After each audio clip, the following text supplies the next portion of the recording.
Friends, good morning ಎಲ್ಲರಿಗೂ. Welcome back to my channel Sandhya vlogs. ಇವತ್ತು ನಾನಿಲ್ಲಿ ನನ್ನ ಸ್ಟೈಲಲ್ಲಿ ನಾನು ಯಾವ ಥರ ಕ್ಯಾಪ್ಸಿಕಮ್ ಲೆಮನ್ ರೈಸ್ನ ಮಾಡ್ತೀನಿ ಅಂತ ತೋರಿಸ್ತಾ ಇದ್ದೀನಿ. ಫಸ್ಟ್ ರೈಸ್ ಮಾಡ್ಕೊಂಬಿಟ್ಟು ಅದನ್ನು ಸ್ವಲ್ಪ ಆರ್ಸೋಕ್ಕೆ ಇಟ್ಟಿದ್ದೀನಿ. ನಾನು ಫ್ಯಾನ್ ಕೆಳಗಡೆ ಇಟ್ಟಿದ್ದೀನಿ. ಬೆಳಗ್ಗೆನೇ ಮಾಡ್ತಾಯಿದ್ದೀನಿ ಅಲ್ವಾ, ಟೈಮ್ ಇಲ್ಲ ಹಂಗಾಗಿ. ಆ್ಯಂಡ್ ಇನ್ನೊಂದು ಬಾಣಲಿಗೆಯಲ್ಲಿ ಆಯಿಲ್ ಹಾಕ್ಕೊಂಡು ಅದರಲ್ಲಿ ಕಡಲೆಬೀಜ, ಕಡಲೆಬೇಳೆ ಮತ್ತು ಉದ್ದಿನಬೇಳೆ 3 ಹಾಕ್ಕೊಂಡು ಹುರ್ಕೊತಾ ಇದ್ದೀನಿ. ಆ್ಯಂಡ್ ಇದು ಮೀಡಿಯಮ್ ಫ್ಲೇಮಲ್ಲಿ ಇಟ್ಕೊಂಡು ಹುರ್ಕೊಬೇಕು. ತುಂಬ ಬ್ರೌನ್ ಆಗಿಬಿಟ್ರೂ ಟೇಸ್ಟ್ ಕಸರೆ ಹೊಡೆದ್ಬಿಡುತ್ತೆ. ಆ್ಯಂಡ್ ಅದು ಸ್ವಲ್ಪ ಗೋಲ್ಡನ್ ಬ್ರೌನಿಷ್ ಆದರೆ ಆ ಟೇಸ್ಟ್ ಚೆನ್ನಾಗಿರುತ್ತೆ, ಆ ಫ್ಲೇವರು. ಸೊ ಅದನ್ನು ಕೈ ಆಡಿಸ್ಕೊಂಡು ನಾವು ಹುರ್ಕೊಂಡ್ರೆ ಚೆನ್ನಾಗಿರುತ್ತೆ. ಆ್ಯಂಡ್ ಇನ್ನೊಂದೇನು ಅಂತ ಹೇಳಿದ್ರೆ, ನಾವು ನಾರ್ಮಲಾಗಿ ಚಿತ್ರಾನ್ನ ಮಾಡೋವಾಗ ಏನು ಮಾಡ್ತೀವಿ, ಇದರಲ್ಲೇ ಒಗ್ಗರಣೆ ಹಾಕಿಬಿಟ್ಟು ಹಂಗೆ ಟೊಮೆಟೊ, ಆನಿಯನ್ಸ್ ಎಲ್ಲ ಹಾಕಿ ಫ್ರೈ ಮಾಡಿಬಿಡ್ತೀವಿ. ಹಂಗೆ ಮಾಡಿದ್ರೆ ಈ ಕಡಲೆ ಬೀಜ ಎಲ್ಲ ಏನಿದೆ ಅದು ಕಚ ಕಚ ಅನ್ನುತ್ತೆ, ಟೇಸ್ಟ್ ಅಷ್ಟೊಂದು ಗೊತ್ತಾಗಲ್ಲ. ಸೊ ನಾನು ಮಾಡ್ತಾ ಇರೋ ಥರ ಇವಾಗ ನಾನು ಏನು ತೋರಿಸ್ತೀನಿ ಈ ವಿಡಿಯೋಲಿ, ಹಂಗೆ ಮಾಡಿದ್ರೆ ಅದು ತಿನ್ನೋವಾಗ ಅದು ಹಂಗೇ ಫ್ರೆಶ್ಶಾಗಿ ಕಟುಮ್ ಅಂತ ಸಿಗ್ತಾ ಇರುತ್ತೆ. ಅಲ್ಲಿಗೆ ಚೆನ್ನಾಗಿರುತ್ತೆ ಟೇಸ್ಟು, ಆ ಫ್ಲೇವರ್ ಹಂಗೆ ಗೊತ್ತಾಗ್ತಾ ಇರುತ್ತೆ. ಸೊ ಫಸ್ಟ್ ಇದನ್ನು ಹುರಿದ್ಕೊಂಬಿಟ್ಟು ನಾವು ಸಪ್ರೇಟಾಗಿ ಪಕ್ಕದಲ್ಲಿ ತೆಗ್ದು ಇಟ್ಕೊಂಬಿಡ್ಬೇಕು. ಸ್ವಲ್ಪ ಗೋಲ್ಡನ್ ಬ್ರೌನಿಷ್ ಆಗಿದ ತಕ್ಷಣ ತೆಗ್ದು ಪಕ್ಕದಲ್ಲಿ ಇಟ್ಕೊಂಡು ಮತ್ತೆ ಒಗ್ಗರಣೆ ಸ್ಟಾರ್ಟ್ ಮಾಡ್ಕೊತೀನಿ. ನಾರ್ಮಲ್ ಚಿತ್ರಾನ್ನಾಗ ನಾವು ಯಾವ ಥರ ಒಗ್ಗರಣೆ ಮಾಡ್ಕೊತೀವೋ ಅದೇ ಥರನೇ, ಬಟ್ ಇದರಲ್ಲಿ ಕ್ಯಾಪ್ಸಿಕಮ್ನ ಆ್ಯಡ್ ಮಾಡ್ಕೊತಾ ಇದ್ದೀವಿ ಅಷ್ಟೇ. ಏನು ಲೆಮನ್ ರೈಸ್ಗೆ ಕ್ಯಾಪ್ಸಿಕಮ್ ಆ್ಯಡ್ ಮಾಡಿದ್ರೆ ಆ ಫ್ಲೇವರೇ ಚೇಂಜ್ ಮಾಡಿಬಿಡುತ್ತೆ, ತುಂಬ ಟೇಸ್ಟಿಯಾಗಿರುತ್ತೆ. ಯಾರು ಇದನ್ನು ಒಂದು ಸತಿನೂ ಇನ್ನೂ ಟೇಸ್ಟ್ ಮಾಡಿಲ್ಲ ಅಥವಾ ಟ್ರೈ ಮಾಡಿಲ್ಲ ನಿಮ್ಮ ಮನೆಗಳಲ್ಲಿ, ಒಂದು ಸತಿ ಟ್ರೈ ಮಾಡಿರಿ, ನಿಮಗೆ ತುಂಬಾ ಇಷ್ಟ ಆಗುತ್ತೆ. ಆ್ಯಂಡ್ ಇಲ್ಲಿ ನಾನು ಇದನ್ನೆಲ್ಲದನ್ನು ಕ್ಲೀನಾಗಿ ಫ್ರೈ ಮಾಡಿಕೊಂಡು ಸಪ್ರೇಟಾಗಿ ತೆಗ್ದಿಟ್ಕೊತಾ ಇದ್ದೀನಿ. ಇವಾಗ ನೋಡ್ಬೋದು ನೀವು, ಗೋಲ್ಡನ್ ಬ್ರೌನಿಷ್ ಆಗಿದೆ. ಇಷ್ಟ ಆದರೆ ಸಾಕು, ಇನ್ನೂ ಜಾಸ್ತಿ ಆಗಿಬಿಟ್ರೆ ಅದು ಕಲರ್ ಚೇಂಜ್ ಆಗಿಬಿಡುತ್ತೆ ಆ್ಯಂಡ್ ಕಸರೆ ಬಂದುಬಿಡುತ್ತೆ. ಸೊ ಇಷ್ಟ ಆಗಿದ ತಕ್ಷಣವೇ ಅದನ್ನು ಸಪ್ರೇಟಾಗಿ ತೆಗ್ದಿಟ್ಕೊತಾ ಇದ್ದೀನಿ. ಆ್ಯಂಡ್ ಇವಾಗ ಇದಕ್ಕೆ ನಾನು ಸ್ವಲ್ಪ ಸಾಸಿವೆನ ಹಾಕ್ತಾಯಿದ್ದೀನಿ. ಆಲ್ರೆಡಿ ಅದು ಬಿಸಿ ಇದೆ ಅಲ್ವಾ ಆಯಿಲು, ಸೊ ಹಂಗಾಗಿ ಹಿಂದೆ ಹಂಗೆ ಹಾಕ್ಬಿಟ್ಟೆ. ಸಾಸಿವೆ ಹಾಕಿದ್ದಾದಮೇಲೆ ಸ್ವಲ್ಪ ಜೀರಿಗೆನ ಆ್ಯಡ್ ಮಾಡ್ಕೊತಾ ಇದ್ದೀನಿ. ಆಯಿಲ್ ಇಲ್ಲಿ ಸ್ವಲ್ಪ ಜಾಸ್ತಿ ಬಿಸಿ ಆಗಿತ್ತಲ್ವ, ಸೊ ಹಂಗಾಗಿ ಸ್ವಲ್ಪ ಹೊತ್ತು ಆಫ್ ಮಾಡಿಬಿಟ್ಟಿದ್ದೆ ನಾನು. ಸೊ ಸ್ವಲ್ಪ ಅದು ಸಾಸಿವೆ ಸಿಡಿಯೋದು ಲೇಟ್ ಆಯಿತು. ಸೊ ಸಾಸಿವೆ ಸಿಡಿಯೋಕ್ಕೂ ಮುಂಚೆ ನಾವು ಜೀರಿಗೆ, ಆನಿಯನ್ ಎಲ್ಲ ಹಾಕಿದ್ದೀವಿ ಅಂದರೆ ಅದು ಚೆನ್ನಾಗಿರಲ್ಲ ಟೇಸ್ಟು.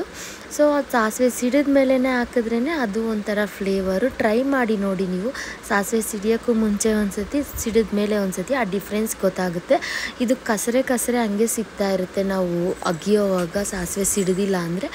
ಅದು ಫ್ರೈ ಆಗಿ ಈ ಥರ ಸಿಡಿದ್ರೇ ಆ ಟೇಸ್ಟ್ ಎನ್ಹ್ಯಾನ್ಸ್ ಆಗುತ್ತೆ. ಸೊ ಇವಾಗ ಸಾಸಿವೆ ಸಿಡಿತಾ ಇದೆ, ನಾನು ಅದಕ್ಕೆ ಸ್ವಲ್ಪ ಜೀರಿಗೆನ ಹಾಕ್ಕೋತಾ ಇದ್ದೀನಿ. ಜೀರಿಗೆ ಅದಕ್ಕೇನು ಸ್ವಲ್ಪನೂ ಟೈಮ್ ಬೇಕಾಗಿಲ್ಲ, ಅದು ಹಾಕಿದ ತಕ್ಷಣವೇ ಹಿಂದೆಯೇ ನಾವು ಆನಿಯನ್ಸ್ನ ಆ್ಯಡ್ ಮಾಡ್ಕೊಂಬಿಡ್ಬೋದು. ಆ್ಯಂಡ್ ಆನಿಯನ್ಸ್ನ ಸ್ವಲ್ಪ ಫ್ರೈ ಆಗಾಗ ಬಿಟ್ಬಿಟ್ಟು ಅದಾದಮೇಲೆ ನೆಕ್ಸ್ಟ್ ಐಟಮ್ಸ್ ಏನು ಗ್ರೀನ್ ಚಿಲ್ಲಿ ಮತ್ತು ಕ್ಯಾಪ್ಸಿಕಮ್ ಇದೆ ಅದೆಲ್ಲ ಅದನ್ನು 1 by 1 ಆ್ಯಡ್ ಮಾಡ್ಕೊಬೋದು. ಆ್ಯಂಡ್ ಇದು ಸ್ವಲ್ಪ ಫ್ರೈ ಆಗೋಕ್ಕೆ ಅದು ಸ್ವಲ್ಪ ಟ್ರಾನ್ಸ್ಪರೆಂಟ್ ಆದರೆ ಸಾಕು, ಮತ್ತು ಕ್ಯಾಪ್ಸಿಕಮ್ ಜೊತೆಯಲ್ಲೇ ಫ್ರೈ ಆಗುತ್ತೆ. ಸೊ ಇಲ್ಲಿ ನಾನು ಇದಕ್ಕೆ ನೆಕ್ಸ್ಟ್ ಗ್ರೀನ್ ಚಿಲ್ಲೀಸ್ನ ಹಾಕ್ಕೊತಾ ಇದ್ದೀನಿ ಆ್ಯಂಡ್ ಕ್ಯಾಪ್ಸಿಕಮ್ನ ಹಾಕ್ಕೊತಾ ಇದ್ದೀನಿ. ಕ್ಯಾಪ್ಸಿಕಮ್ಸ್ ನಮ್ಮ ಮನೆಯಲ್ಲಿ 3 ಕಲರ್ ಇತ್ತು, ಸೊ ಕಲರ್ಫುಲ್ಲಾಗಿರುತ್ತೆ ಅಂತ 3 ಹಾಕ್ಕೊಂಡೆ. ಹಿಂಗೆ ಹಾಕ್ಕೋಬೇಕು ಅಂತ ಏನಿಲ್ಲ, ಬರೀ ಗ್ರೀನ್ ಇದ್ದರೆ ಗ್ರೀನ್ ಮಾತ್ರ ಹಾಕ್ಕೊಂಡು ಮಾಡ್ಕೋಬೋದು. ನಮ್ಮ ಮನೇಲಿ 3 ಕಲರ್ಸೂ ಇತ್ತು. ಸೊ ಹಂಗಾಗಿ ನನ್ನ ಪಾಪುಗೆ ಸ್ವಲ್ಪ ಹೆಲ್ತಿಯಾಗಿ ಏನಾದರೂ ಸ್ನ್ಯಾಕ್ಸ್ ಮಾಡಿಕೊಡ್ಬೇಕು ಅಂತ ಈ ಥರ ಅವನಿಗೆ ಕಲರ್ಫುಲ್ಲಾಗಿದ್ದರೆ ಸ್ವಲ್ಪ ಇಂಟ್ರೆಸ್ಟ್ ತೋರಿಸ್ತಾನೆ ತಿನ್ನೋಕ್ಕೆ. ಸೊ ಹಂಗಾಗಿ ನಾನು 3 ಕಲರ್ಸನ್ನು ತಂದು ಇಟ್ಕೊಂಡಿರ್ತೀನಿ. ಸೊ 3 ಕಲರ್ಸು ಇತ್ತು, ಹಾಕಿದ್ದೀನಿ. ಸೊ ಸ್ವಲ್ಪ ಇವಾಗ ಆನಿಯನ್ಸ್ ಟ್ರಾನ್ಸ್ಪರೆಂಟ್ ಆಗಿದೆ, ಪ್ಲಸ್ ಇದು ಹಾಕಿದ್ದೀವಿ. ಸ್ವಲ್ಪ ಸಾಲ್ಟ್ ಹಾಕ್ಕೊಂಡು ಫ್ರೈ ಮಾಡ್ಕೊತಾ ಇದ್ದೀನಿ. ಆ್ಯಂಡ್ ಎರಡು ಜೊತೆಗೇ ಫ್ರೈ ಆಗುತ್ತೆ. ಒಂದು ಸ್ವಲ್ಪ ಹೊತ್ತು ಬಿಟ್ಬಿಟ್ಟು ನೆಕ್ಸ್ಟ್ ಅದಕ್ಕೆ ನಾನು ಇವಾಗ ಗ್ರೀನ್ ಚಿಲ್ಲಿ ಆ್ಯಕ್ಚುಲಿ ಅವಾಗಿನೇ ಹಾಕ್ಕೊಂಡಿದ್ದೀನಿ ಅಂತ ಹೇಳಿದೆ, ಇಲ್ಲ ಇವಾಗ ಕರಿಬೇವಿನ ಸೊಪ್ಪು, ಗ್ರೀನ್ ಚಿಲ್ಲೀಸು ಆ್ಯಂಡ್ ಟೊಮೆಟೋಸ್ನ ಆ್ಯಡ್ ಮಾಡ್ಕೊಳ್ಳೋಣ. ನೀವು ನೋಡ್ತಾ ಇರ್ಬೋದು, ನಾನು ಸ್ವಲ್ಪ ದೊಡ್ಡದಾಗಿಯೇ ಗ್ರೀನ್ ಚಿಲ್ಲಿನ ಆ್ಯಕ್ಚುಲಾಗಿ ಹಿಂಗೆ ಹಾಕೋದು, ಬಟ್ ನಾನು ಎಲ್ಲದಕ್ಕೂ ಹಿಂಗೆ ಹಾಕ್ತೀನಿ. ಯಾಕೆ ಅಂತ ಹೇಳಿದ್ರೆ ಮಗು ಇದ್ದಾನಲ್ವ, ಅವನಿಗೆ ಸಿಗ್ದಿರ ಎತ್ತಾಕೋಕ್ಕೆ ಈಸಿ ಆಗುತ್ತೆ ಅಂತ ಹೇಳಿಬಿಟ್ಟು ನಾನು ಈ ಥರ ಉದ್ದನೇ ಹಾಕ್ತೀನಿ. ಸೊ ಇದು ಸ್ವಲ್ಪ ಅದು ಗ್ರೀನ್ ಚಿಲ್ಲೀಸ್ನ ಹಾಕಿ ಒಂದು ಸತಿ ಕಲಿಸ್ಕೊಂಬಿಟ್ಟು ಟೊಮೆಟೊ ಹಾಕ್ಕೊಂಬಿಡೋದೆ. ಆ ಥರ ಟೊಮೆಟೊ ಸ್ವಲ್ಪ ಬಾಯ್ಲ್ ಆದರೆ ನಮ್ಮ ಒಂದು ಏನು ಚಿತ್ರಾನ್ನ ಗೊಜ್ಜಿದೆ ಅದು ರೆಡಿ ಆಗಿಬಿಡುತ್ತೆ. ಆ್ಯಂಡ್ ನೀವು ಅರಿಶಿನ ಹಾಕಿಲ್ಲ ಅಂತ ಡೌಟ್ ಇರ್ಬೋದು, ಹಾಕ್ತೀನಿ ಅರಿಶಿನ ಲಾಸ್ಟಲ್ಲಿ ಹಾಕಿದೆ, ನಾನು ಮರ್ತೋಗ್ಬಿಟ್ಟೆ ಆ ಕ್ಲಿಪ್ನ ತಗೊಳ್ಳೋದು. ಆ್ಯಂಡ್ ನಾನು ರೈಸ್ ಏನು ಬಾಯ್ಲ್ ಮಾಡಿ ಆರಕ್ಕಿಟ್ಟಿದ್ದೆ ಅಂತ ಹೇಳಿದೆ ಅಲ್ವಾ, ಅದು ಇನ್ನೂ ಸ್ವಲ್ಪ ಬಿಸಿನೇ ಇತ್ತು, ಬಟ್ ಟೈಮ್ ಆಗಿತ್ತು. ಸೊ ಹಂಗಾಗಿ ನಾನು ತಗೊಂಬಂದ್ಬಿಟ್ಟು ಕೈಯಲ್ಲಿ ಮಿಕ್ಸ್ ಮಾಡೋ ರೇಂಜಿಗಿತ್ತು. ಬಟ್ ನೀವು ನೋಡ್ಬೋದು ಇನ್ನೂ ಹೊಗೆ ಇದೆ, ಅಂದರೆ ಇನ್ನೂ ಸ್ವಲ್ಪ ಬಿಸಿ ಇದೆ, ಬಟ್ ಟೈಮ್ ಆಗೋಗುತ್ತೆ ಅಂತ ಹೇಳಿಬಿಟ್ಟು ನಾನು ಅದನ್ನು ತಗೊಂಡು ಆ್ಯಂಡ್ ಲಮ್ಸ್ ಏನಿದೆ ಅದನ್ನು ಎಲ್ಲ ಕ್ಲೀನಾಗಿ ಉದುರು ಮಾಡ್ಕೊತಾ ಇದ್ದೀನಿ. ಇದು ಅಂದರೆ ಒಂದಕ್ಕೊಂದು ರೈಸ್ ಅಂಟ್ಕೊಂಡಿದ್ರೆ ಅದು ಚೆನ್ನಾಗಿರಲ್ಲ, ಹಂಗೆ ನೋಡೋಕ್ಕೂ ಚೆನ್ನಾಗಿರಲ್ಲ, ಟೇಸ್ಟೂ ಚೆನ್ನಾಗಿರಲ್ಲ. ಸೊ ಉದ್ರುದ್ರಾಗಿದ್ದರೆ ರೈಸ್ ಚೆನ್ನಾಗಿರುತ್ತೆ. ಸೊ ಇದಕ್ಕೆ ನಾನು ನಾವೇನು ಕಡಲೆ ಬೀಜ ಹುರ್ಕೊಂಡಿದ್ವಿ ಅದು, ಮತ್ತು ಕೊತ್ತಂಬರಿ ಸೊಪ್ಪು, ಲೆಮನ್ ಜ್ಯೂಸು ಎಲ್ಲದನ್ನು ಹಾಕಿಟ್ಟಿದ್ದೀನಿ. ಆ್ಯಂಡ್ ನಾವು ಗೊಜ್ಜು ಮಾಡ್ಕೊಂಡಿದ್ರಲ್ವ ಅದು ಈ ಥರ ಸಪ್ರೇಟಾಗಿ ಹುರ್ಕೊಂಡು ಹಾಕಿದ್ರೆ ಆ ಟೇಸ್ಟ್ ಇನ್ನೂ ಸ್ವಲ್ಪ ಎಕ್ಸ್ಟ್ರಾ ಆಗುತ್ತೆ. ಸೊ ಇದೆಲ್ಲದನ್ನು ಕ್ಲೀನಾಗಿ ಮಿಕ್ಸ್ ಮಾಡ್ಕೊಳ್ಳೋದು ಅಷ್ಟೇ. ಕ್ಲೀನಾಗಿ ಮಿಕ್ಸ್ ಮಾಡಿಕೊಂಡು ಸಾಲ್ಟ್ ಏನಾದರೂ ಆಗಬೇಕು, ಅಡ್ಜಸ್ಟ್ ಮಾಡ್ಕೋಬೇಕು ಅಂದರೆ ಸಾಲ್ಟ್ ಅಡ್ಜಸ್ಟ್ ಮಾಡ್ಕೊಳ್ಳೋದು ಅಷ್ಟೇ. ಆ್ಯಂಡ್ ಇವತ್ತು ಬೆಳಗ್ಗೆ ಸ್ವಲ್ಪ ಟೈಮ್ ಕಮ್ಮಿ ಇರೋದ್ರಿಂದ ನಾನು ಯಾವುದೇ ಥರ ಫ್ರೂಟ್ಸ್ ಏನೂ ಹಾಕಿಲ್ಲ ಬ್ರೇಕ್ಫಾಸ್ಟಿಗೆ, ಅಂದರೆ ಬಿಡಿಸಿ ಕೊಟ್ಟಿಲ್ಲ. ಬರೀ ಇದೆ ಅಷ್ಟೇ. ಚಟ್ನಿ ಕೂಡ ಮಾಡೋಕ್ಕಾಗಿಲ್ಲ, ಟೈಮ್ ಆಗಿಬಿಡ್ತು. ನಮ್ಮ ಹಸ್ಬೆಂಡ್ ಒಬ್ಬರೇ ಟೇಸ್ಟ್ ಮಾಡಿದ್ರು, ನಮಗೆ ಲೇಟ್ ಆಗಿಬಿಡ್ತು ಅಂತ ಬಾಕ್ಸಿಗೆ ತೊಗೊಂಡೋಗಿ ಅಲ್ಲೇ ತಿಂದ್ವಿ. ನೀವು ನೋಡ್ಬೋದು ನಾನು ಟಿಫನ್ ಹಾಕ್ಕೊಟ್ಬಿಟ್ಟು ಅವ್ರು ಟಿಫನ್ ಮಾಡೋ ಟೈಮಲ್ಲಿ ಮಗುಗೆ ಸ್ನಾನ ಮಾಡಿಸ್ಕೊಬಂದು ಅವನಿಗೆ ರೆಡಿ ಮಾಡ್ತಾಯಿದ್ದೀನಿ. ಆ್ಯಂಡ್ ಇವತ್ತು ನಮ್ಮ ಸ್ಕೂಲಲ್ಲಿ ಸೈನ್ಸ್ ಎಕ್ಸಿಬಿಷನ್ ಇದೆ. ಸೊ ಹಂಗಾಗಿ ಸ್ವಲ್ಪ ಬೇಗ ಹೋಗೋಣ, ಲೇಟ್ ಆಗಿಬಿಡ್ತಾ ಇದೆ ಅಂತ ಹೇಳ್ಬಿಟ್ಟು ಸ್ವಲ್ಪ ಬೇಗ ರೆಡಿ ಆಗ್ತಾಯಿದ್ದೀವಿ ಅಷ್ಟೇ. ಆ್ಯಂಡ್ ಈ ಥರ ಡೈಲಿ ನಾವು ಸ್ವಲ್ಪ ಬೇಗನೆ ಹೋಗ್ತೀವಿ, ಬೆಳಗಿಂತ ಮುಂಚೆನೇ ಹೋಗಿರ್ತೀವಿ ಮಗು ಇದ್ರೂ. ಬಟ್ ಈ ಥರ ಅಕೇಶನ್ಸ್ ಇರೋವಾಗ ಲೇಟ್ ಮಾಡಿದ್ರೆ ಕರೆಕ್ಟ್ ಅಲ್ವಾ. ಸೊ ಹಂಗಾಗಿ ನಾವು ರೆಡಿ ಆಗ್ತಾಯಿದ್ದೀವಿ. ಇವ್ನು ನೋಡಿ ಎಷ್ಟು ತರಲಾಟೆ ಮಾಡ್ತಾನೆ, ಅವನ್ನ ಇಟ್ಕೊಂಡು ರೆಡಿ ಸಖತ್ ಚೂಟಿ ಇದ್ದಾನೆ ಇವನು. ಡ್ಯಾನ್ಸ್ ಏನು ನೋಡ್ತೀರಾ, ಅವ್ನ ಕತೆ ಏನು ನೋಡ್ತೀರಾ. ಆ್ಯಂಡ್ ನಾನು ಅವ್ನಿಗೆ ಸ್ನಾನ ಮಾಡಿಸ್ಕೊಂಬಂದು ರೆಡಿ ಮಾಡೋ ಅಷ್ಟರಲ್ಲೇ ಅವರು ಊಟ ಮುಗಿಸ್ಕೊಂಬಂದರು. ಆ್ಯಂಡ್ ಸ್ಕೂಲ್ ಹತ್ರ ಬಂದ್ವಿ. ಆ್ಯಂಡ್ ಇಲ್ಲೇನು ನಾನು ಅಷ್ಟೊಂದು ಕ್ಲಿಪ್ಸ್ ಆ್ಯಡ್ ಮಾಡ್ತಾಯಿಲ್ಲ, ನೀವು ಇನ್ ಡೀಟೇಲ್ ಆಗಿ ಇದ್ರ ಬಗ್ಗೆ ಎಕ್ಸ್ಪ್ಲನೇಷನ್ನು ಏನೇನು ಮಾಡಿದ್ರು ಎಲ್ಲ ತಿಳ್ಕೊಬೇಕು ಅಂತ ಹೇಳಿದ್ರೆ AES ಪಬ್ಲಿಕ್ ಸ್ಕೂಲ್ ಅಂತ ಹೇಳ್ಬಿಟ್ಟು ನಮ್ಮದು ಯೂಟ್ಯೂಬ್ ಚಾನಲ್ ಇದೆ ಸ್ಕೂಲ್ದು, ಅದನ್ನು ಸಬ್ಸ್ಕ್ರೈಬ್ ಮಾಡಿರಿ, ಅದನ್ನು ಫಾಲೋ ಮಾಡಿ. ಅಲ್ಲಿ ನಾನು ಫುಲ್ ಇನ್ ಡೀಟೇಲ್ ಆಗಿ ಎಲ್ಲದ್ರ ಬಗ್ಗೆನೂ ವಿಡಿಯೋ ಮಾಡಿ ಹಾಕಿದ್ದೀನಿ. ಸೊ ಇಲ್ಲಿ ಸ್ವಲ್ಪ ಅಂದರೆ ಸ್ಕೂಲಲ್ಲಿ ಎಕ್ಸಿಬಿಷನ್ ನಡೀತಲ್ವ, ಲಾಸ್ಟ್ ಒಂದು ಬಿಟ್ ಎಲ್ಲ ಮುಗಿದ್ಮೇಲೆ ಎಲ್ಲ ಏನು ಆ್ಯಕ್ಟಿವಿಟೀಸ್ ಮಾಡಿದರು ಮಕ್ಕಳು ಪ್ರೆಸೆಂಟ್ ಮಾಡಿದರು, ಆ ಎಲ್ಲದನ್ನು ತಂದು ಒಂದು ಹತ್ರ ಪ್ಲೇಸ್ ಮಾಡಿ ಲಾಸ್ಟಲ್ಲಿ ವಿಡಿಯೋ ಮಾಡಿದ್ದೀವಿ. ಅದಷ್ಟನ್ನೇ ನಾನಿಲ್ಲಿ ತೋರಿಸ್ತಾ ಇದ್ದೀನಿ. ಆ್ಯಂಡ್ ನಾವು ಆ್ಯಕ್ಚುಲಿ ವ್ಯಾಲೆಂಟೈನ್ಸ್ ಡೇಗೆ ಹೋಗೋಕ್ಕಾಗಲಿಲ್ಲ ಅಲ್ವಾ ಔಟ್ಸೈಡ್. ನಾವು ಸ್ವಲ್ಪ ಪ್ಲ್ಯಾನ್ಸ್ ಏನು ಮಾಡಿದ್ರಿ ಅದೆಲ್ಲ ಚೇಂಜ್ ಆಯಿತು. ದೇವಸ್ಥಾನಕ್ಕೆ ಹೋಗಿ ಅಲ್ಲೇ 10 o'clock ಆಗಿಬಿಡ್ತು ನೈಟ್ ನಮಗೆ. ಸೊ ಹಂಗಾಗಿ ಔಟ್ಸೈಡ್ ಹೋಗಿಲ್ಲ ನಾವು. ಇವತ್ತು ಹೋಗೋಣ ಅಂತ ಅಂದ್ಕೊಂಡ್ವಿ, ಬಟ್ ಇವತ್ತೂ ನಾವು ಹೋಗೋಕ್ಕೆ ಆಗಿಲ್ಲ. ಸೊ ಒಂದೇ ಸತಿ ನನ್ನ ಬರ್ಡೇ ಬರ್ತಾಯಿದೆ, ಪ್ಲಸ್ ಇದು ಒಂದು ಪಿಜ್ಜಾ ಪಾರ್ಟಿಗೆ ಹೋಗೋಣ ಅಂತ ನಾವು ಅಂದ್ಕೊಂಡಿದ್ವಿ, ಪಿಜ್ಜಾ ತಿನ್ನೋಕೆ ಹೋಗೋಣ ಔಟ್ಸೈಡ್ ಅಂತ. ಸೊ ನಾನೇ ಹೆಲ್ತಿಯಾಗಿ ಮನೇಲಿ ಪಿಜ್ಜಾ ಮಾಡಿಕೊಡ್ತೀನಿ, ಯಾಕೆ ಸುಮ್ಮನೆ ಆಚೆ ಎಲ್ಲ ಹೋಗೋದು ಅಂತ ಆ ಪ್ಲ್ಯಾನ್ ಚೇಂಜ್ ಮಾಡ್ಕೊಂಡ್ವಿ. ಇನ್ನೊಂದೇನು ಅಂತ ಹೇಳಿದ್ರೆ 17th ನನ್ನ ಬರ್ಡೇ ಬರ್ತಾಯಿದೆ. ಸೊ 14th ಆ್ಯಂಡ್ 17th ಎರಡೂ ಸೇರಿ 17th ನಮ್ಮ ಹಸ್ಬೆಂಡ್ ರಜಾ ಹಾಕೋಕ್ಕೆ ಆಗಲ್ಲ. ಯಾಕೆ ಅಂತ ಹೇಳಿದ್ರೆ ನೀವು ನೋಡಿರ್ಬೋದು ಲಾಸ್ಟ್ ವೀಕ್ ಪಾಪು ಹಾಸ್ಪಿಟ್ಲಲ್ಲಿರೋವಾಗ 1 week ಫುಲ್ಲು ಲೀವ್ ತಗೊಂಡಿದ್ರು. ಹಾಗಾಗಿ ಮತ್ತೆ ಲೀವ್ ಹಾಕೋಕ್ಕಾಗಲ್ಲ ಅಂತ ಹೇಳ್ಬಿಟ್ಟು ನನ್ನ ಬರ್ಡೇ ಇದ್ರೂ ಅವ್ರು ರಜಾ ತಗೊತಾ ಇಲ್ಲ. ಸೊ ಅವತ್ತು ಕೆಲಸ ಇರುತ್ತೆ, ಅವರು ಕೆಲಸಕ್ಕೆ ಹೋಗ್ತಾರೆ, ನಾನು ಕೆಲಸಕ್ಕೆ ಹೋಗ್ಬಿಡ್ತೀನಿ. ಹಾಗಾಗಿ ಎರಡೂ ಸೇರಿ ನಾವು ಸಂಡೇ ಸೆಲೆಬ್ರೇಟ್ ಮಾಡೋಣ ಅಂತ ಪ್ಲ್ಯಾನ್ ಮಾಡ್ಕೊಂಡಿದ್ದೀವಿ. ಯಾಕೆ ನಾನು ಇದು ಹೇಳ್ತಾ ಇದ್ದೀನಿ ಅಂದರೆ, ನಾನು ಲಾಸ್ಟ್ ವಿಡಿಯೋಲಿ ಹೇಳಿದ್ದೆ ನಾವು ಏನದು ವ್ಯಾಲೆಂಟೈನ್ಸ್ ಡೇ ಸೆಲೆಬ್ರೇಷನ್ಸ್ಗೆ ಹೋಗಿಲ್ಲ.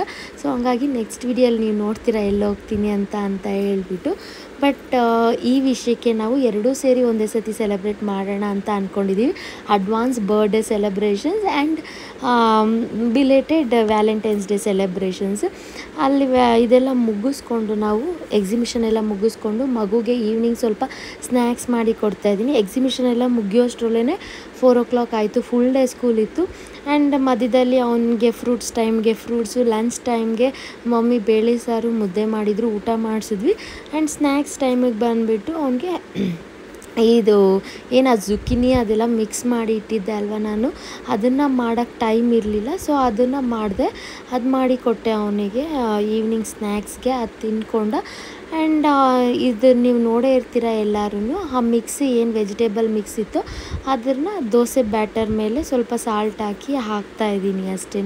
ಆ್ಯಂಡ್ ತುಂಬ ಎಂಜಾಯ್ ಮಾಡಿಕೊಂಡು ತಿಂದ ಮಗುನು ಅವನು ಆರಾಮಾಗಿ ನಿದ್ದೆ ಮಾಡಿದ್ದ. ಅವತ್ತು ನಾವು ಎಕ್ಸಿಬಿಷನಲ್ಲಿ ಹೆಂಗಾಗುತ್ತೋ ಏನೋ ಮಗುನ ಇಟ್ಕೊಂಡು ಆಗಲ್ಲ ಅಂತ ಅಂದ್ಕೊಂಡಿದ್ವಿ. ಬಟ್ ಆಫ್ಟರ್ನೂನ್ ಅವನು ಎಷ್ಟು 1:30 ಹಂಗೆ ಮಲ್ಕೊಂಡಿದ್ದು, 4 o'clock 4:30ವರೆಗೂ ಎದ್ದಿಲ್ಲ, ಆರಾಮಾಗಿ ನಿದ್ದೆ ಮಾಡ್ದೆ. ಬೆಳಗ್ಗೆ ನಿದ್ದೆ ಮಾಡಿರಲಿಲ್ಲ ಅಲ್ವ, ಸೊ ಆಫ್ಟರ್ನೂನ್ ಒಂದೇ ಸತಿ ಮಲ್ಕೊಂಡು ಈವ್ನಿಂಗ್ವರೆಗೂ ನಿದ್ದೆ ಮಾಡ್ದೆ. ಆ್ಯಂಡ್ ಇಲ್ಲಿ ನಮ್ಮ ಹಸ್ಬೆಂಡ್ಗೆ ಕಾಫಿ ಮಾಡಿಕೊಂಡು ಹಂಗೆ ಮಗುಗೆ ಸ್ನ್ಯಾಕ್ಸ್ನ ಕೂಡ ಮಾಡಿ ಕೊಡ್ತಾಯಿದ್ದೀನಿ ನಾನು. ಅವ್ರು ಕಾಫಿ ಕುಡಿದ್ರು. ಅವರೂ ಸ್ವಲ್ಪ ಕಾಫಿ ಕಮ್ಮಿ ಮಾಡಿಬಿಟ್ಟಿದ್ದಾರೆ. ನಾನು ಹೇಳ್ದೆ ಅಲ್ವಾ ಲಾಸ್ಟ್ ವೀಡಿಯೋಸಲ್ಲಿ, ನಾವು ಕಾಫಿ ಸ್ವಲ್ಪ ಕಮ್ಮಿ ಮಾಡಿದ್ದೀವಿ. ಅಂದರೆ ಕಂಪ್ಲೀಟ್ ಡಯಟ್ ಏನು ಮಾಡ್ತಾಯಿಲ್ಲ, ಬಟ್ ಫ್ಯಾಟ್ ಇರುವಂಥ ಸ್ವಲ್ಪ ಐಟಮ್ಸ್ನ ಕಮ್ಮಿ ಮಾಡಿದ್ದೀವಿ ತಿನ್ನೋದು, ಇಂಟೇಕ್ ಮಾಡ್ಕೊಳ್ಳೋ ಫುಡ್ಡಲ್ಲಿ. ಸೊ ಆ್ಯಂಡ್ ಸ್ವಲ್ಪ ಎಕ್ಸಸೈಸಸ್ ಎಲ್ಲ ಮಾಡೋಕ್ಕೆ ನಾನಾದರೆ ಮನೇಲೇ ಇರ್ತೀನಿ, ಸ್ಕೂಲ್ ಮುಗಿಸ್ಕೊಂಬಂದು ಮಾಡ್ತೀನಿ. ಆ್ಯಂಡ್ ಅವರು ಬೆಳಗ್ಗೆ 7ಗೆ ಹೋದರೆ ನೈಟ್ 6 ಆಗಿಬಿಡುತ್ತೆ ಬರೋದು. ಆ್ಯಂಡ್ ಅಂದರೆ ಈವ್ನಿಂಗ್ 6 ಆಗಿಬಿಡುತ್ತೆ. ಆವಾಗ ಬಂದು ಅಲ್ಲಿ ಕೆಲಸ ಮಾಡ್ಕೊಂಬಂದಿರ್ತಾರೆ. ಮತ್ತು ಇಲ್ಲಿ ಜಿಮ್ಗೆ ಹೋಗೋದು ಅಥವಾ ಏನದು ಎಕ್ಸಸೈಸಸ್ ಮಾಡೋದು ಎಲ್ಲನೂ ಸ್ವಲ್ಪ ಬರ್ಡನ್ ಅನಿಸುತ್ತೆ. ಹಂಗಾಗಿ ಅವ್ರು ಆ ಥರ ಏನೂ ಮಾಡ್ತಾಯಿಲ್ಲ. ಫುಡ್ಡಲ್ಲೇ ಸ್ವಲ್ಪ ಕಂಟ್ರೋಲ್ ಮಾಡಿದ್ದೀವಿ. ಅದೇನು ಫುಡ್ಡು ನಾವು what we eat in a day ಅನ್ನೋದನ್ನು ಕೂಡ ವ್ಲಾಗ್ಸ್ ಮಾಡ್ತೀನಿ ನಾನು ನೆಕ್ಸ್ಟ್ ಅಪ್ಕಮಿಂಗಲ್ಲಿ. ಆ್ಯಂಡ್ ಮಗುಗೆ ಇದನ್ನು ತಿನ್ನಿಸ್ಬಿಟ್ಟು ನಾವು ಮನೆಗೆ ಬರೋಣ ಅಂತ ಹೇಳ್ಬಿಟ್ಟು ಬಂದ್ವಿ. ಆ್ಯಕ್ಚುಲಿ ನಮ್ಮದು ಇವಾಗವರೆಗೂ ಪ್ಲ್ಯಾನ್ ಔಟ್ಸೈಡ್ ಹೋಗಬೇಕು ಅಂತಲೇ ಇತ್ತು. ಬಟ್ ಮನೆಗೆ ಬರೋವಾಗ ನಾನು ಯಾಕೆ ಸುಮ್ಮನೆ ಬೇಡ ಬಿಡಿ ಅಂತ ಹೇಳ್ಬಿಟ್ಟು ಪ್ಲ್ಯಾನ್ ಚೇಂಜ್ ಮಾಡಿದೆ. ಆ್ಯಂಡ್ ನಾನು ಅಲ್ಲಿ ಮಾತಾಡಿಕೊಂಡೇ ವ್ಲಾಗ್ ಮಾಡಿದ್ದೀನಿ, ಆದ್ರೂ ವಾಯ್ಸ್ ಓವರ್ ಕೊಡ್ತಾಯಿದ್ದೀನಿ. ಯಾಕೆ ಅಂತ ಹೇಳಿದ್ರೆ ಅಲ್ಲಿ ಮಕ್ಕಳ ಗಲಾಟೆ ಸ್ವಲ್ಪ ಇತ್ತು, ಟ್ಯೂಷನ್ ಮಕ್ಕಳು ಎಲ್ಲರೂ ಇದ್ದರು, ಹಂಗಾಗಿ. ಆ್ಯಂಡ್ ಏನು ಅಂತ ಹೇಳಿದ್ರೆ ಮಧ್ಯಾಹ್ನ ನಾನು ಏನು ಲಂಚ್ ಮಾಡಿದ್ದೇನೆ ಬಿಫೋರ್ ಡೇ, ಈ ಒಂದು ವೆಜಿಟೇಬಲ್ಸ್ ಬಳಸ್ಕೊಂಡು ಎಗ್ ಹಾಕಿ ಅದನ್ನು ನಾನು ಟೇಸ್ಟ್ ಮಾಡಿದೆ. ಸೊ ಇವಾಗ ಅವ್ರ ಅಪ್ಪಗೆ ಟೇಸ್ಟ್ ಮಾಡಿಸ್ತಾ ಇದ್ದೀನಿ ಅವ್ನ ಫುಡ್ಡು ಅಂತ ಹೇಳ್ಬಿಟ್ಟು. ಆ್ಯಂಡ್ ಅದು ಮುಗಿಸ್ಕೊಂಡು ನಾವು ಮನೆಗೆ ಬಂದ್ವಿ. ಮನೆಗೆ ಬಂದು ಸ್ವಲ್ಪ ಹೊತ್ತು ರೆಸ್ಟ್ ಮಾಡಿ ಎಲ್ಲ ಆದಮೇಲೆ ಮಗುಗಿಲ್ಲಿ ನಾನು ಸ್ಪಿನಾಚ್ ಕಿಚಡಿನ ಮಾಡ್ತಾಯಿದ್ದೀನಿ, ಆರ್ ಸ್ಪಿನಾಚ್ ರೈಸ್. ಇದು ನಾನು ಅವನಿಗೆ 6 ಮಂತ್ಸಿಂದನೂ ಕೊಡ್ತಾಯಿದ್ದೀನಿ. ತುಂಬಾ ಇಷ್ಟಪಟ್ಟು ತಿಂತಾನೆ. ಸ್ಪಿನಾಚ್ ತುಂಬ ಹೆಲ್ತ್ಗೂ ಒಳ್ಳೆಯದು, ಆ್ಯಂಡ್ ಅವನು ಇಷ್ಟಪಟ್ಟು ತಿಂತಾನೆ. ಆ್ಯಂಡ್ ಅದು ಈಟ್ ಆಗಿರೋದ್ರಿಂದ ಸ್ವಲ್ಪ ಶಾಂತವಾಗಿರಲಿ ಅಂತ ಹೆಸರುಬೇಳೆನ ಹಾಕ್ಕೊಂಡಿದ್ದೀನಿ ನಾನು ಇಲ್ಲಿ. ಆ್ಯಂಡ್ ಏನೂ ಇಲ್ಲ, ಅಕ್ಕಿ ಹೆಸರುಬೇಳೆ ವಾಶ್ ಮಾಡಿಕೊಂಡು ಈರುಳ್ಳಿ, ಬೆಳ್ಳುಳ್ಳಿ, ಟೊಮೆಟೊ ಆ್ಯಂಡ್ ಸ್ಪಿನಾಚ್ ಏನು ವಾಶ್ ಇಟ್ಕೊಂಡಿದ್ದೀನಿ. ಎಳೆದಾಗಿರುವಂಥ ಎಲೆಗಳನ್ನ ಎಲ್ಲ ಸಪ್ರೇಟ್ ಮಾಡಿ ತಗೊಂಡಿದ್ದೀನಿ. ಸೊ ಅದನ್ನೆಲ್ಲ ಕ್ಲೀನಾಗಿ ವಾಶ್ ಮಾಡಿ ಹಾಕ್ಕೊಂಡು, ಅದ್ರ ಜೊತೆಗೆ ನಾನು ಎಲ್ಲದಕ್ಕೂ ಅಷ್ಟೇ ಸ್ಪೈಸಸ್ ಜಾಸ್ತಿ ಏನು ಬಳಸಲ್ಲ. ಅವನಿಗೆ ಪೆಪ್ಪರ್ ಪೌಡರ್ ಸ್ವಲ್ಪ, ಸಾಲ್ಟ್ ಸ್ವಲ್ಪ ಆ್ಯಂಡ್ ಕಲ್ಲುಪ್ಪನ್ನೇ ಬಳಸ್ತೀನಿ ನಾನು. ಅದು ಪಿಂಕ್ ಸಾಲ್ಟ್ ಒಳ್ಳೆಯದು ಅಂತ ಕೆಲವ್ರು ಹೇಳ್ತಾರೆ, ಕೆಟ್ಟದು ಅಂತ ಕೆಲವ್ರು ಹೇಳ್ತಾರೆ. ಸೊ ಯಾಕೆ ಸುಮ್ಮನೆ ಅಂತ. ಅದಾದಮೇಲೆ ಸ್ವಲ್ಪ ಜೀರಿಗೆ ಪುಡಿನ ಹಾಕ್ಬಿಟ್ಟು, ನೀರು ಕನ್ಸಿಸ್ಟೆನ್ಸಿ ನಿಮ್ಮ ಮಕ್ಕಳು ಯಾವ ಥರ ತಿಂತಾರೆ ಆ ಥರ. ನನಗೆ ಇವನಿಗೆ ಇದನ್ನು ಮಾಡಿ ರೂಢಿ ಇದೆ ಅಲ್ವ, ಸೊ ಎಷ್ಟು ವಾಟರ್ ಹಾಕಿದ್ರೆ ಕನ್ಸಿಸ್ಟೆನ್ಸಿ ಸರಿ ಹೋಗುತ್ತೆ ನೋಡಿಕೊಂಡು ಒಂದು ಮಿಕ್ಸ್ ಕೊಟ್ಕೊಂಡು ವಾಟರ್ನ ಹಾಕ್ಕೊಂಬಿಟ್ಟು ಅದನ್ನು ವಿಸಿಲ್ಗೆ ಇಡ್ತೀನಿ. ಒಂದು 5 to 6 ವಿಸಿಲ್ಸ್ ಬಂದರೆ ಸಾಕು. ಅವ್ನಿಗೆ 1 ಟೈಮ್ಗೆ ಆಗೋ ಅಷ್ಟೇ ಮಾಡ್ತಾಯಿರೋದು. ಅಂದರೆ ರೈಸ್ ಸ್ವಲ್ಪ ತಗೊಂಡು ಸ್ಪಿನಾಚ್ ಸ್ವಲ್ಪ ಜಾಸ್ತಿ ಹಾಕಿರ್ತೀನಿ. ಸೊ ಹಂಗಾಗಿ ಅವನಿಗೆ 1 ಟೈಮ್ಗೆ ಎಷ್ಟು ಬೇಕೋ ಅಷ್ಟಾಗುತ್ತೆ. ಗೊತ್ತಲ್ವ ನಿಮಗೆಲ್ಲ ಸೊಪ್ಪು ಏನಿದ್ರೂ ಬೇಯ್ತಾ ಅದು ಕಮ್ಮಿ ಆಗಿಬಿಡುತ್ತೆ. ಆ್ಯಂಡ್ ಜೊತೆಗೆ ನಮಗೂ ಇವತ್ತು ಸೊಪ್ಪು ಸಾರೇ ಮಾಡ್ತಾಯಿದ್ದೀನಿ. ಇದು ಆಲ್ರೆಡಿ ನಾನು ರೆಸಿಪಿ ಶೇರ್ ಮಾಡಿದ್ದೀನಿ, ಹಾಗಾಗಿ ರೆಸಿಪಿ ಏನು ಇನ್ ಡೀಟೇಲಾಗಿ ಶೂಟ್ ಮಾಡ್ಕೊಂಡಿಲ್ಲ. ಬಟ್ ಅಡುಗೆ ಮಾಡ್ತಾಯಿದ್ದೆ ಅಲ್ವ, ಹಂಗೆ ವ್ಲಾಗ್ ಇರಲಿ ಅಂತ ಹೇಳ್ಬಿಟ್ಟು ಶೂಟ್ ಮಾಡಿಕೊಂಡೆ ಅಷ್ಟೇ. ಏನಿಲ್ಲ, ಈರುಳ್ಳಿ, ಬೆಳ್ಳುಳ್ಳಿ, ಟೊಮೆಟೊ, ಹಸಿಮೆಣ್ಸಿನ್ಕಾಯಿ ಎಲ್ಲದನ್ನು ಹಾಕಿಬಿಟ್ಟು ತೊಳೆದಿರುವಂಥ ಸೊಪ್ಪು ಮೇಲೆ ಇಟ್ಬಿಟ್ಟು ಒಂದು 5 ಮಿನಿಟ್ಸ್ ಅದನ್ನು ಬಿಟ್ಬಿಡೋದು ಹಂಗೆ ವಾಟರ್ ಜೊತೆಯಲ್ಲಿ. ಅದು ಚೆನ್ನಾಗಿ ಬಾಯ್ಲ್ ಆಗಿಬಿಟ್ಟು ಆ ಸೊಪ್ಪೆಲ್ಲ ಕಮ್ಮಿ ಆಗುತ್ತಲ್ವ, ಆವಾಗ ಉಪ್ಪು ಹಾಕಬೇಕು. ಆ್ಯಂಡ್ ಎಲ್ಲರಿಗೂ ಇಲ್ಲಿ ಒಂದು ಕ್ವಶನ್ ಏನು ಅಂತ ಹೇಳಿದ್ರೆ, ನಾನು ಚಿಕ್ಕವಾಗಿಂದ ನೋಡ್ತಾ ಇದ್ದೀನಿ, ಯಾರೇ ಸೊಪ್ಪು ಸಾರು ಮಾಡಲಿ ಸೊಪ್ಪು ಸ್ವಲ್ಪ ಬೆಂದ ಮೇಲೆ ಉಪ್ಪನ್ನ ಹಾಕ್ತಾರೆ. ಯಾಕೆ? ನಾರ್ಮಲಾಗಿ ಇವಾಗೆಲ್ಲ ಹಾಕಿದ್ದೀವಿ, ಸೊ ಉಪ್ಪನ್ನ ಕೂಡ ಮೇಲೆ ಹಾಕ್ಬಿಟ್ಟು ಇಟ್ಬಿಟ್ರೆ ಒಂದೇ ಸತಿ ಆಗೋಗುತ್ತೆ ಅಲ್ವಾ. ಬಟ್ ಯಾರೂ ಹಂಗೆ ಮಾಡಲ್ಲ. ಯಾಕೆ, ಅದೇನು ರೀಸನ್ ಅಂತ ಗೊತ್ತಿದ್ರೆ ಕಮೆಂಟ್ ಮಾಡಿ. ಆ್ಯಂಡ್ ನಾನು ಅದೆಲ್ಲ ರೆಡಿ ಮಾಡೋ ಅಷ್ಟರಲ್ಲಿ ಮಗುಗೆ ರೈಸ್ ರೆಡಿ ಆಗಿದೆ. ಆ್ಯಂಡ್ ಇದನ್ನು ಸ್ವಲ್ಪ ನಾನು ಸ್ಮ್ಯಾಶ್ ಮಾಡ್ಕೊತೀನಿ. ಅವನು ತಿಂತಾನೆ, ಅಗದು ತಿಂತಾನೆ, ಬಟ್ ಈ ಥರನೇ ಇದ್ದರೆ ಅವನಿಗೆ ತಿನ್ನೋಕ್ಕೆ ಕಷ್ಟ ಆಗುತ್ತೆ. ಆ್ಯಂಡ್ ಎಲ್ಲ ಸಪ್ರೇಟಾಗಿ ಸಿಕ್ಕಿದ್ರೆ ಮಕ್ಕಳು ಏನಂದರೆ ತೆಗ್ದು ಸೈಡ್ಗೆ ಇಡ್ತಾ ಇರ್ತಾರೆ. ಅದು ಈರುಳ್ಳಿ ಆಗಲಿ ಸೊಪ್ಪಾಗಲಿ ಏನಾದರೂ ಬಾಯಿಗೆ ಹಂಗೆ ಸಿಕ್ಕಿದ್ರೆ ಅಲ್ಲಿಗೆ ತೆಗೆದು ಪಕ್ಕಕ್ಕೆ ಇಡ್ತಾರೆ. ಇವನು ಹಂಗೇ. ಸೊ ನಾನೇನು ಮಾಡ್ತೀನಿ ಅಂದರೆ ಅದನ್ನ ಕ್ಲೀನಾಗಿ ಸ್ಮ್ಯಾಶ್ ಮಾಡ್ತೀನಿ. ಆ್ಯಂಡ್ ಇದಕ್ಕೆ ಸ್ವಲ್ಪ ತುಪ್ಪ ಹಾಕ್ಕೊಂಡ್ರೆ ಅಂತೂ ತುಂಬಾ ಚೆನ್ನಾಗಿರುತ್ತೆ ಟೇಸ್ಟು. ಬಟ್ ನಾನು ಇವಾಗ ತುಪ್ಪ ಯಾಕೆ ಬಳಸ್ತಾ ಇಲ್ಲ ಅಂದರೆ, ನೀವು ನೋಡಿದ್ರಿ ಲಾಸ್ಟ್ ವೀಕ್ ಅವನಿಗೆ ಎಷ್ಟೊಂದು ಮೆಡಿಸಿನ್ಸ್ ಹೋಯಿತು, ಎಷ್ಟೊಂದು ಸಿರಪ್ ಎಲ್ಲ ತಗೊಂಡ ಅಂತ. ಸೊ ಅವ್ನ ಬಾಡಿ ಸ್ವಲ್ಪ ಈಟ್ ಆಗಿದೆ. ಹಾಗಾಗಿ ನಾನು ಯಾವುದೇ ಊಟದಲ್ಲಿ ಒಂದು ಸ್ವಲ್ಪ ದಿನ 1 ವೀಕ್ 2 ವೀಕ್ಸ್ ಹಂಗೆ ತುಪ್ಪ ಬಳಸೋದು ಬೇಡ ಅಂತ ಅಂದ್ಕೊಂಡಿದ್ದೀನಿ. ಸೊ ಹಾಗಾಗಿ ಯಾವುದೇ ಒಂದು ಫುಡ್ಡಲ್ಲಿ ಅವನಿಗೆ ತುಪ್ಪನ ಬಳಸ್ತಾ ಇಲ್ಲ. ಆ್ಯಂಡ್ ಅದನ್ನ ಕ್ಲೀನಾಗಿ ಸ್ಮ್ಯಾಶ್ ಮಾಡಿಕೊಂಡು ಅವ್ನ ಬೌಲ್ಗೆ ತಗೊಂಬಿಟ್ಟೆ. ಆ್ಯಂಡ್ ಅಷ್ಟೊತ್ತಿಗೆ ನಾನು ಹೇಳಿದೆ ಅಲ್ವಾ, ಸೊಪ್ಪು ಸ್ವಲ್ಪ ಬೆಂದಿದೆ. ಸೊ ಇವಾಗ ನಾನು ಅದಕ್ಕೆ ಉಪ್ಪು ಹಾಕ್ಬಿಟ್ಟು ಒಂದು ಮಿಕ್ಸ್ ಕೊಟ್ಬಿಟ್ಟು ಮತ್ತೆ ಒಂದು 5 ಮಿನಿಟ್ಸ್ ಅದನ್ನು ಬಾಯ್ಲ್ ಆಗೋಕ್ಕೆ ಬಿಡ್ತಾಯಿದ್ದೀನಿ. ಅದನ್ನು ಬಾಯ್ಲ್ ಆಗೋಕ್ಕೆ ಬಿಟ್ಬಿಟ್ಟು ನನ್ನ ಮಗುಗೆ ಊಟ ಮಾಡಿಸೋಕ್ಕೆ ಹೋದೆ. ಆ್ಯಂಡ್ ಅವ್ನಿಗೆ ಊಟ ಮಾಡಿಸೋದು ತುಂಬಾ ಕಷ್ಟ. ಎಲ್ಲ ಮಕ್ಕಳು ಅಷ್ಟೇ, ತುಂಬಾ ಅದೊಂದು ದೊಡ್ಡ ಟಾಸ್ಕ್ ನಮಗೆ ಊಟ ಮಾಡಿಸೋದು. ಸಮ್ಟೈಮ್ಸ್ ಅವನಿಗೆ ಇಷ್ಟ ಆಗೋ ಫುಡ್ಸ್ ಆದರೆ ಮಾತ್ರನೇ ಅವನು ಆರಾಮಾಗಿ ಕೂತ್ಕೊಂಡು ಊಟ ಮಾಡ್ತಾನೆ. ಇಲ್ಲ ಅಂದರೆ ಸಖತ್ ಗಡಿಬಿಡಿ ಮಾಡ್ತಾನೆ. ಆ್ಯಂಡ್ ನೀವು ನೋಡ್ಬೋದು ಇಲ್ಲಿ ಅವನು ಊಟ ಮಾಡೋಕ್ಕೆ ಕೂತ್ಕೊಂಡಿದ್ದಾನೆ. ನಾನು ಸ್ವಲ್ಪ ಫಾಸ್ಟ್ ಫಾರ್ವರ್ಡ್ ಮಾಡಿಬಿಟ್ಟಿದ್ದೀನಿ, ಯಾಕೆಂದರೆ ವಿಡಿಯೋ ತುಂಬ ಲೆಂತಿ ಆಗಿಬಿಡ್ತು. ಆ್ಯಂಡ್ ನನಗೆಲ್ಲೂ ಕಟ್ ಮಾಡೋಕ್ಕೆ ಇಷ್ಟ ಆಗಿಲ್ಲ, ಯಾಕೆಂದರೆ ಇದೆಲ್ಲ ನಮಗೂ ಒಂಥರ ಮೆಮೊರೀಸ್ ಇರುತ್ತೆ. ಕಟ್ ಮಾಡಿ ಆಗಿಬಿಟ್ರೆ ಆ ಬಿಟ್ಸ್ ಎಲ್ಲೋಗ್ಬಿಡುತ್ತೋ ಗೊತ್ತಾಗಲ್ಲ. ಸೊ ಹಂಗಾಗಿ ಇರಲಿ ಅಂದ್ಬಿಟ್ಟು ಸ್ವಲ್ಪ ಫಾಸ್ಟ್ ಫಾರ್ವರ್ಡ್ ಮಾಡಿದ್ದೀನಿ. ಆ್ಯಂಡ್ ನಾವೇ ತಿನ್ಸೋಕ್ಕಿಂತ ಮಕ್ಕಳಿಗೆ ಅವರೇ ಫುಡ್ ಅದನ್ನು ಯಾವ ಟೆಕ್ಸ್ಚರ್ ಇದೆ ಅದನ್ನು ಎಕ್ಸ್ಪೀರಿಯೆನ್ಸ್ ಮಾಡಿ ತಿಂದರೆ ಒಳ್ಳೆಯದು. ಅದು ತುಂಬಾ ಒಳ್ಳೆಯದು ಮಕ್ಕಳಿಗೆ, ನಿಜ ತುಂಬಾ ಕಲಿತಾರೆ ಅವರು ಅದರಿಂದ.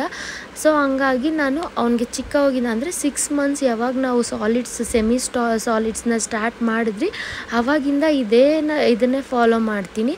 ಔಟ್ಸೈಡ್ ಎಲ್ಲಾದರೂ ಹೋದರೆ ಇಲ್ಲ ಸ್ಕೂಲ್ ಹತ್ರ ಹೋದರೆ ಅಷ್ಟೇ ನಾನೇ ತಿನ್ನಿಸ್ಬಿಡ್ತೀನಿ. ನಮ್ಮ ಮನೆಯಲ್ಲಿದ್ದರೆ ಅವನಿಗೆ ಚೇರ್ ಮೇಲೆ ಕುಣಿಸಿ ಹೈ ಚೇರ್ ಮೇಲೆ ಕೂತ್ಕೊಂಡು ಅವನು ಅದನ್ನು ಟಚ್ ಮಾಡಿ ಫೀಲಾಗಿ ಅವನು ತಿಂತಾನೆ.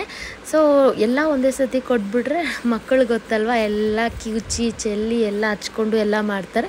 ಸೊ ಅವನಿಗೆ ಸಪ್ರೇಟ್ ಪ್ಲೇಟ್ ಕೊಟ್ಬಿಟ್ಟು ನಾನು ಒಂದೊಂದು ತುತ್ತು ತಿನ್ನಿಸ್ತಾ ಇರ್ತೀನಿ. ಪ್ಲಸ್ ಅವನಿಗೂ ಆ ಪ್ಲೇಟಲ್ಲಿ ಸ್ವಲ್ಪ ಹಾಕ್ತಾ ಇರ್ತೀನಿ. ಅವನು ಅದನ್ನು ಎಂಜಾಯ್ ಮಾಡ್ಕೊಂಡು ತಿಂತಾನೆ. ಮಧ್ಯದಲ್ಲಿ ನನಗೆ ತಿನ್ನಿಸ್ತಾನೆ, ಅವ್ರ ಅಪ್ಪಗೆ ತಿನ್ನಿಸ್ತಾನೆ, ಅವನು ತಿಂತಾನೆ.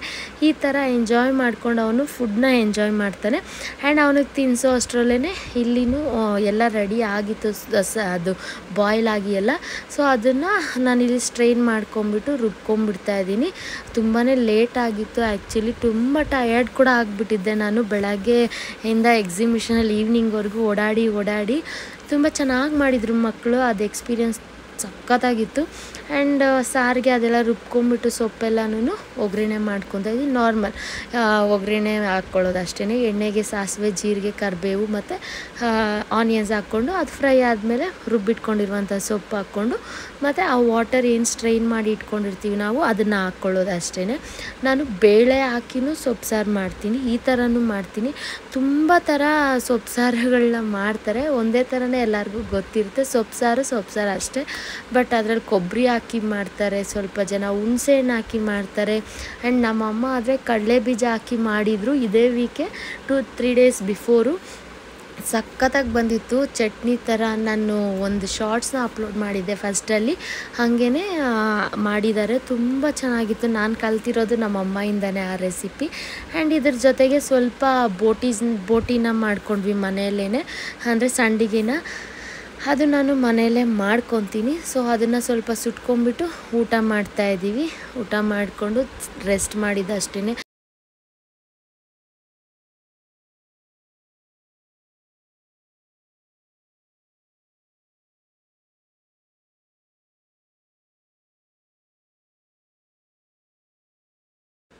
ಆ್ಯಂಡ್ ಈ ವಿಡಿಯೋನ ಇಲ್ಲಿಗೆ ಎಂಡ್ ಮಾಡೋಣ ಅಂತ ಅಂದ್ಕೊಂಡಿದ್ದೀನಿ. ಯಾರೆಲ್ಲ ವಿಡಿಯೋನ ಎಂಡ್ವರೆಗೂ ನೋಡಿದ್ದೀರಾ ಎಲ್ಲರಿಗೂ thank you so much. And daily ನಾನು ವೀಡಿಯೋಸ್ ನೋಡಿ ಸಪೋರ್ಟ್ ಮಾಡ್ತಾ ಇರೋರಿಗೆಲ್ಲರಿಗೂ ಥ್ಯಾಂಕ್ ಯು. ಆ್ಯಂಡ್ ಯಾರೆಲ್ಲ ಫಸ್ಟ್ ಟೈಮ್ ನಾನು ವಿಡಿಯೋನ ನೋಡ್ತಾ ಇದ್ದೀರಾ, ನನ್ನ ಚಾನಲಲ್ಲಿ ಹೋಗಿ ಇಂದಿನ ವ್ಲಾಗ್ಸ್ನ ಎಲ್ಲಾದ್ರೂ ನೋಡಿ ನನ್ನ ಸಪೋರ್ಟ್ ಮಾಡಿ. ನಿಮ್ಗೆ ಈ ವಿಡಿಯೋ ಇಷ್ಟ ಆಗಿದ್ದಲ್ಲಿ ಲೈಕ್ ಮಾಡಿ, ಶೇರ್ ಮಾಡಿ, ಸಬ್ಸ್ಕ್ರೈಬ್ ಮಾಡೋದಂತೂ ಮರಿಬೇಡಿ. See you all in the next vlog. Until then keep smiling. Bye.